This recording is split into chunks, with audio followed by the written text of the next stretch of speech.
इतिहास लिखा है इसमें, कुछ खास छिपा है इसमें। इतिहास लिखा है इसमें, कुछ खास छिपा है इसमें। मर्यादा है, कोई वादा है, विश्वास रखा है इसमें। सात फेरों से मिला ये तो उपहार है, मेरा श्रृंगार है, मेरा श्रृंगार है, मेरा श्रृंगार है, मेरा श्रृंगार है।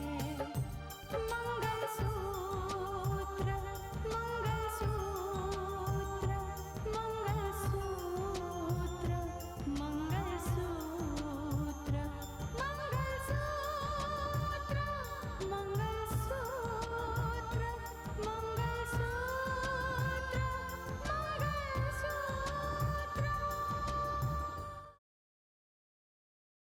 तुम पता नहीं मेरी बात का यकीन करो या ना करो, लेकिन ये घर हमें काटने को दौड़ता है।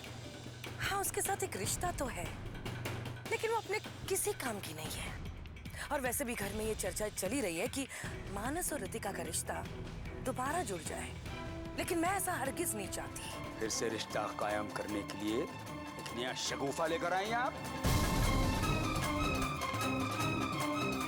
शायद आप भूल चुकी हैं, कुछ भी हो जाए रितिका मेरे घर की दहलीज पर कदम नहीं रखेगी। वो आएंगे तुझे लेने, जरूर आएंगे।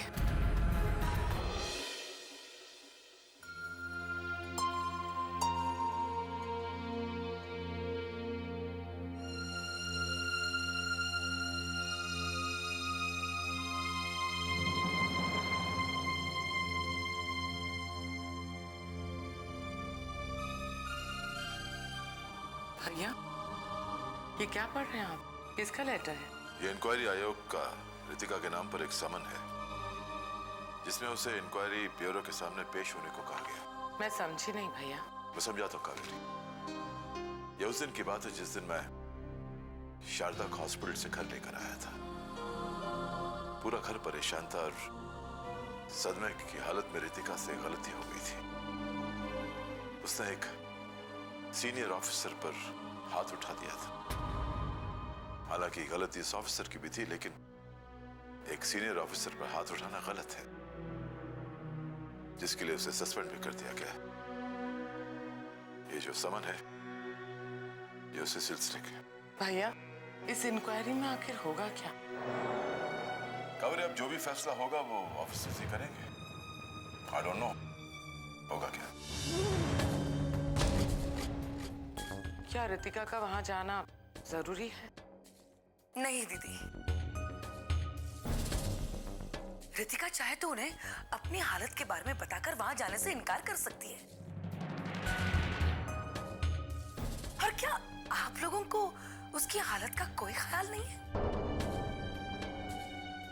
और वैसे भी वो कम तनाव में है कि आप लोग उसे वहां जाने देने की बात सोच रहे हैं। भैया, स्नेहा ठीक कह रही है। क्या इस हालत में रितिका को इंक्वायरी कमीशन के सामने जाने देना क्या ठीक होगा? हाँ, चलो मैं देखता हूं। रोहित, रोहित, रोहित, एक काम करो, मेरे लेटरहेड पे एक लेटर बनाओ, जिसमें लिखो कि रितिका की तबीयत ठीक नहीं है और वो फिलहाल इस इंक्वायरी आयोग के सामने पेश नहीं हो सकती इमीडिएटली। नहीं पापा,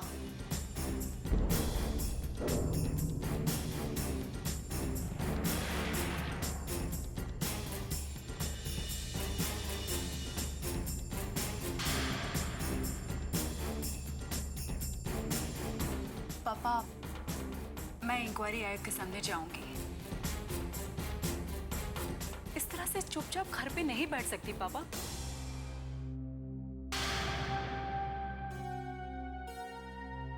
मैंने जब आईएएस की पढ़ाई की थी तो बहुत सारी बातें सोची थी, बहुत सारे काम सोचे थे जो आईएएस ऑफिसर बनने के बाद भी पूरे नहीं हो पाए। मुझे वो सारे काम पूरे करने हैं और इसीलिए मुझे अपनी पोस्ट वापस लेनी है।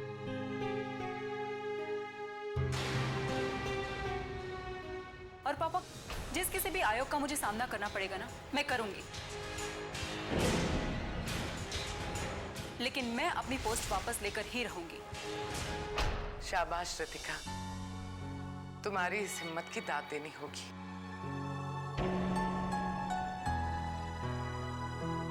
मुझे पूरा विश्वास था कि तुम कुछ ऐसा ही करोगी। अब देखना, जो कुछ भी तुमने खोया है वो सब तुम्हें वापस मिल जाएगा। तुम्हारा सम्मान, तुम्हारा औहदा, तुम्हारा घर परिवार, सब कुछ। बुआ जी, माँ कहती थी कि कुछ भी हो जाए, कितनी भी तकलीफ क्यों ना आए, अपनी हिम्मत मत हारना। और इसीलिए अब कुछ भी हो जाए, लेकिन मैं लड़ूंगी, थकूंगी नहीं।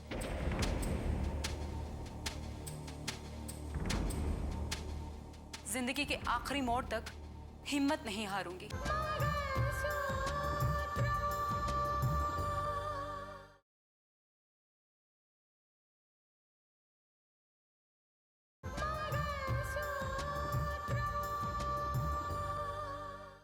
जिंदगी के आखिरी मोड़ तक हिम्मत नहीं हारूंगी।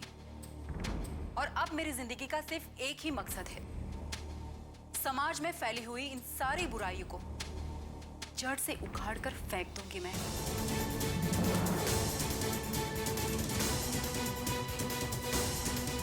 मैं अपना प्रण जरूर पूरा करूंगी पापा।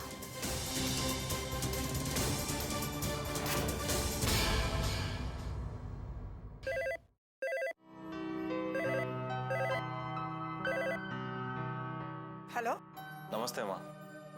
खुश रहो बेटा, मैं तुम्हें फोन करने ही वाली थी। क्या बात है माँ, आज आपकी आवाज में बहुत खुशी महसूस कर रहा हूँ। अरे बात ही ऐसी है। ऐसी ऐसी क्या खुशी की बात है माँ? बेटा, हमारा राकेश वापस आ गया है। ये क्या बात कर रही है माँ? आप सच कह रही है ना? हाँ, सच।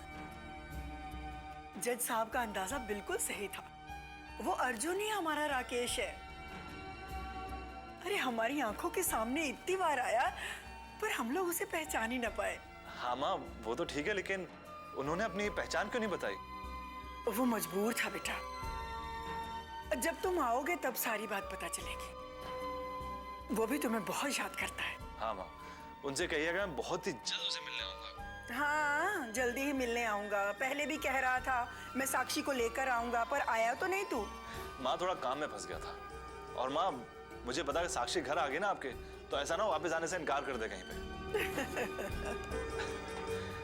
और इस घर में माँ सब कुछ है, अगर नहीं है तो सिर्फ माँ का प्यार, जिसके लिए साक्षी भी बहुत तरसती है। तुम्हें वक्त नहीं मिलता ना, कोई बात नहीं, एक दिन मैं खुद आ जाऊंगी, क्योंकि मैं भी अपनी बहू को मिलने के लिए बहुत तरस रही हूँ। और मैं खुद जाकर उसे ले आऊंगी अपने घर। इतना तो हक है मेरा। अरे हाँ माँ, है। और माँ के अधिकार को आज तक कोई चुनौती दे सका है? और माँ, आप चिंता मत करो, मैं साक्षी को बहुत जल्द लेकर आऊंगा। और वैसे भी मुझे राकेश भैया से मिलना भी तो है। वैसे माँ, राकेश भैया है कहाँ पर? अरे वो अपने कमरे में तैयार हो रहा होगा।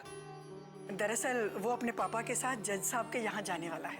ठीक है माँ, आज आप राकेश भैया को मिलकर आने दीजिए और मैं कल ही साक्षी को लेकर आपके पास आ जाऊंगा। ठीक है माँ? ठीक है, बाय। बाय माँ।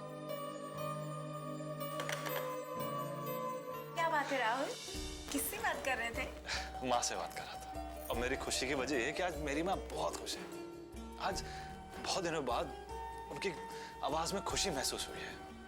अच्छा, ऐसी क्या बात हो गई? साक्षी, मेरे भैया घर वापस आ गए। क्या? हाँ, और ना माँ भी तुमसे मिलने के लिए बहुत बेताब हो रही थी। हम लोग ना कल ही माँ से मिलने चलेंगे। ठीक है?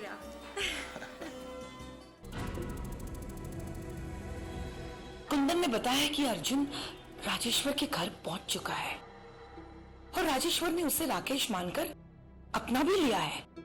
लेकिन अब मुझे क्या करना चाहिए? क्योंकि अर्जुन मेरी सच्चाई जानता है कि मैंने सुंदर का साथ दिया है। अर्जुन ने मुझे कई बार सुंदर के साथ देखा भी है। और अर्जुन कभी भी मेरी सच्चाई सबके सामने खोल सकता है। क्या करूं मैं?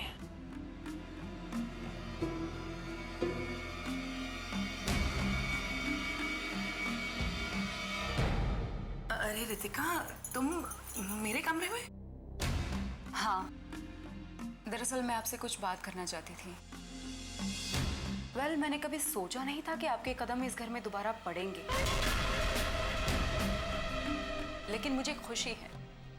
खुशी इस बात की है कि आप इस घर में वापस लौट कर आई है। तुम्हें खुशी है तो फिर बात क्या करना चाह रही हो? सुंदरलाल के घर में जो बातें अधूरी रह गई थी, मैं उसी के बारे में जानने आई हूँ। और अब तो चाची आप इस घर में एक मेंबर, एक सदस्य की तरह आई है ना, तो आपसे अब तो उम्मीद कर ही सकती हूँ कि मुझसे कुछ नहीं छुपाएंगी। ऐसा क्या जानना चाहती हो तुम? ज्यादा कुछ नहीं, सुंदर के बारे में वो सब कुछ जानना चाहती हूँ जो आप जानती हैं। बता दीजिए। मैं सुंदर के घर में रह जरूर रही थी, लेकिन उसके बारे में मैं कुछ नहीं जानती। चाची, जो बातें मेरे सामने आई हैं, वो तो इसी तरफ इशारा करती है कि आपके और सुंदरलाल के बहुत गहरे संबंध थे।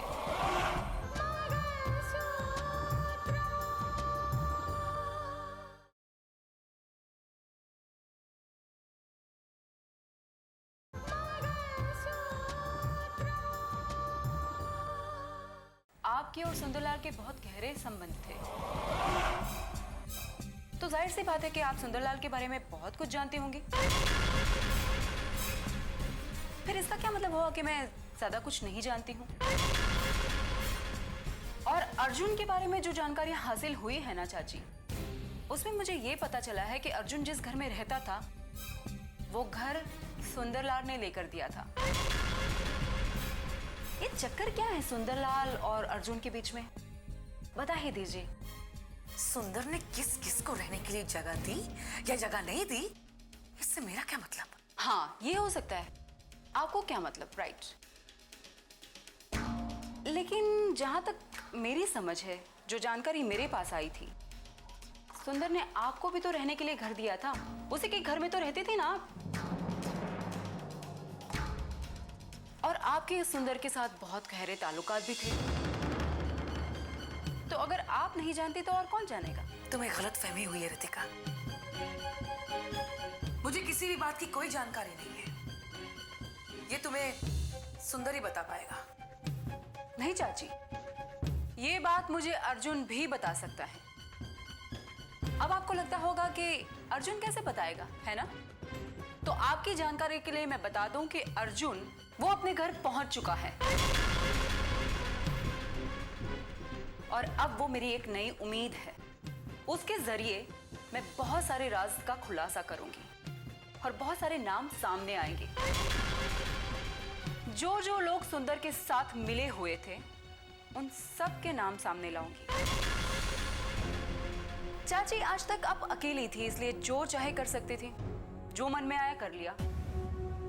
लेकिन अब तो सूर्या चाचा आ रहे हैं ना इस घर में वापस। मैं सोच रही थी कि अगर सूर्या चाचा को पता चल जाए कि आप क्या कर रही थी, तो वो आपके बारे में क्या सोचेंगे?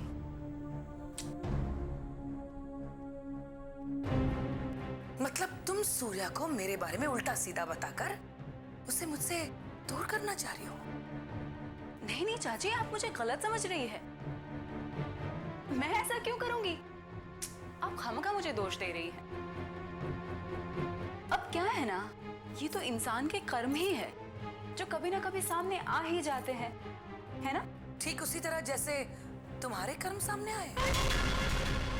एक बात अच्छी तरह से समझ लो रितिका, मेरे खिलाफ सूर्य को भड़काने की कोशिश भी मत करना, वरना यह सवाल उठ जाएगा कि इस घर में रहेगा कौन, मैं या तुम? चाची, पहली बार तो आप अपनी मर्जी से गई थी। काफी देर हो गई, राजेश्वर जी अब तक नहीं आए। बस आते होंगे, कहा तो आई।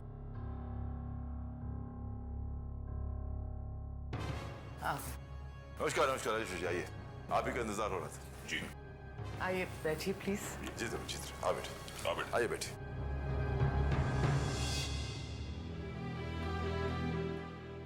बैठिए सर। जज साहब, मैं अर्जुन, मेरा मतलब है राकेश को ले आया हूं। अब आप इससे जो भी पूछना चाहें आप पूछ सकते हैं।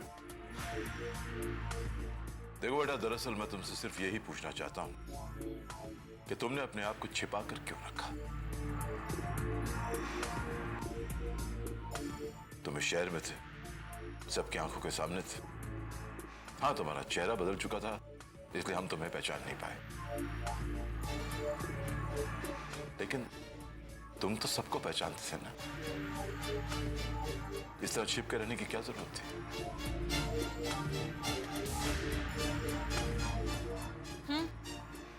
एक सवाल ये भी है पापा कि ये तो हमारे घर में काफी बार आए गए हैं ना, तो तब क्यों नहीं बताया कि ये राकेश हैं?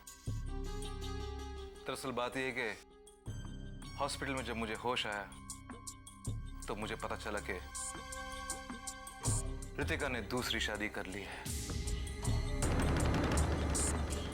मैं अपनी असली पहचान दुनिया के सामने लाकर रितिका की जिंदगी में हलचल पैदा करना नहीं चाहता था।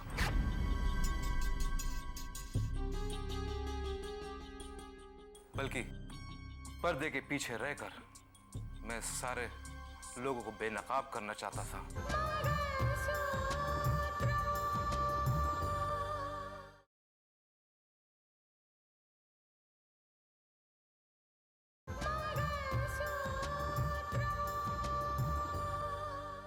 पर्दे के पीछे रहकर मैं सारे लोगों को बेनकाब करना चाहता था जिन्होंने मेरे खिलाफ साजिश की थी। अच्छा अच्छा, तो तुम्हारे छिपने की वजह ये थी? मुझे नहीं लगता पापा कि ये वजह होगी, क्योंकि अगर ये वजह होती तो कोई और दूसरा इंसान राकेश बनकर इन्हीं के घर पे इनके माँ बाप के साथ रहने लगा। तो पापा आप सोचिए, किसी और को बताए ना बताए, किसी के सामने खुलासा करे ना करे, वो कम से कम अपने माँ बाप के पास तो जा सकते थे ना।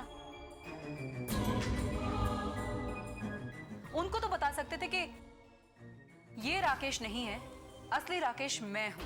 मेरी खामोशी की वजह एक और थी। क्या वजह थी? मुझे मेरे मामा सुंदर ने कहा कि एक गुमनाम जिंदगी जियो।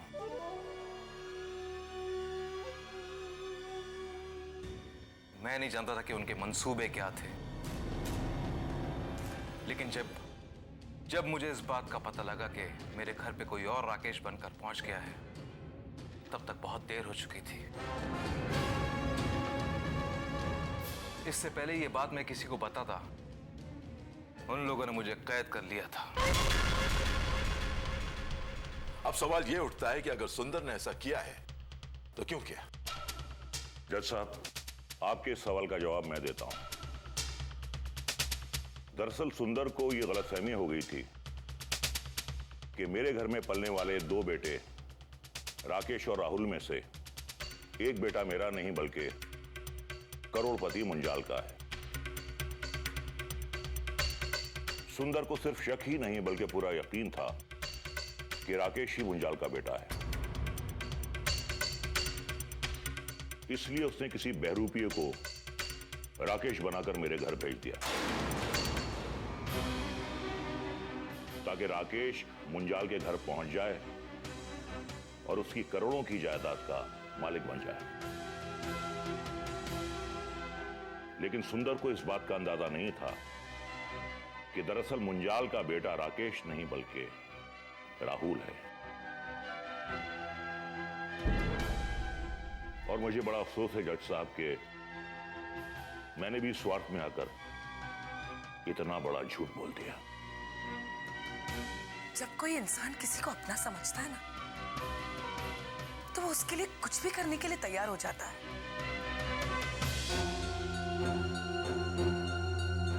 मैं भी अपनी छोटी बहन राधिका की शादी उसके साथ करवाने के लिए तैयार हो गई थी, क्योंकि मैं समझती थी कि वो राकेश है। लेकिन बाद में जब मुझे पता चला कि वो राकेश नहीं कोई और है, मैं तो परेशान हो गई और मैंने रोहित को फोन करके सब कुछ बता दिया।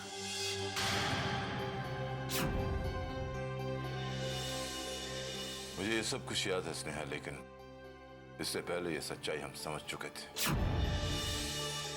वेल, आप तो सुंदर के साथ काफी लंबे अरसे तक रहे हैं ना। मैं सुंदर के वो सारी प्लानिंग जानना चाहती हूँ।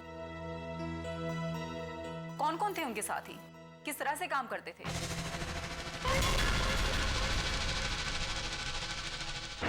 और किन किन लोगों ने साथ दिया था उनका, सब जानना चाहती हूँ।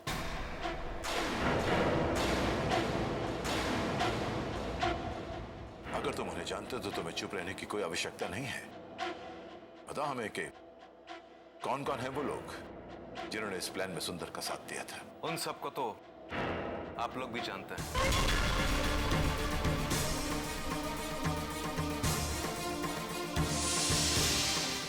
जमालुद्दीन और मेरे मामा सुंदरलाल, सब एक ही राह के राही हैं। वो लोग तो चले गए, हमें उन लोगों के बारे में जानना है जो अभी भी गुनाह कर रहे हैं और सजा से बचे हुए हैं। हाँ बेटे, अब तुम्हें किसी की भी परवाह करने की कोई जरूरत नहीं है। जिसके बारे में जो भी जानते हो खुलकर बोलो। बोलिए। सुंदर के साथ रहने वाले कौन कौन लोग? सुंदर मामा के साथ तो ये भी रहती थी।